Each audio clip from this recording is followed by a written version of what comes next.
I've been working with the Drug and Alcohol Commission since 2010. I started as a certified recovery specialist, and since that time, we've hired 10 additional certified recovery specialists. So my job is to support them in their role as they support the clients that they're working with and helping in their recovery.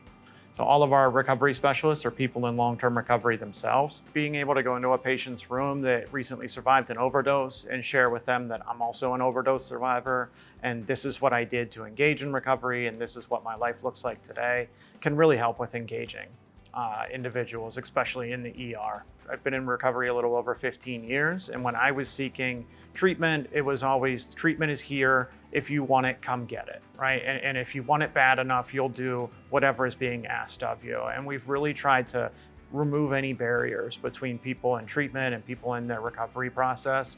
So just being able to meet people where they're at in the community that they live in and provide them with the resources and supports that they need has been a really effective way of engaging people and helping them be successful.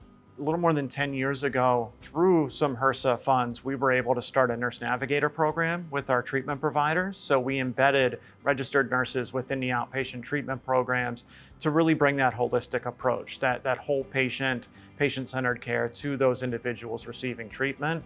So to address health issues, diabetes, high blood pressure, hypertension, as well as addressing the mental health and substance use issues. We do a lot of overdose prevention education. I do a training on the science of addiction and recovery that was developed by Faces and Voices of Recovery.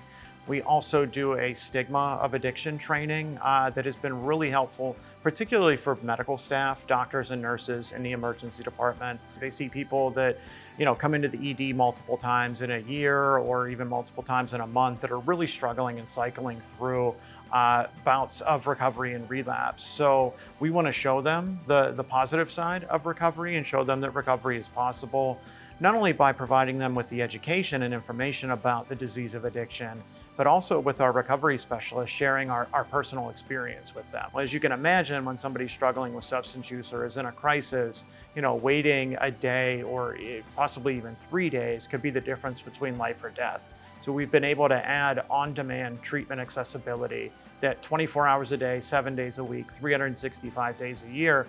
And if we as recovery specialists or case managers or people on our team can help create those opportunities or give somebody a break, to be able to lead a fulfilling and successful life. I think that's the most rewarding part of the job.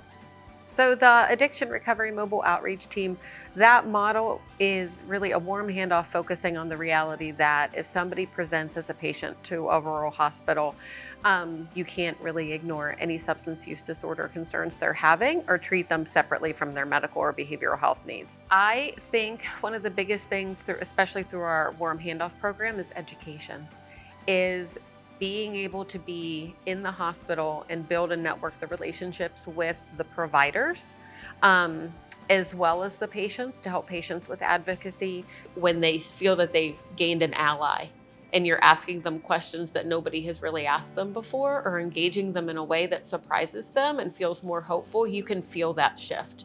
There's something there that you can tell, that you connected with them in a way that they weren't expecting and that they might be open to.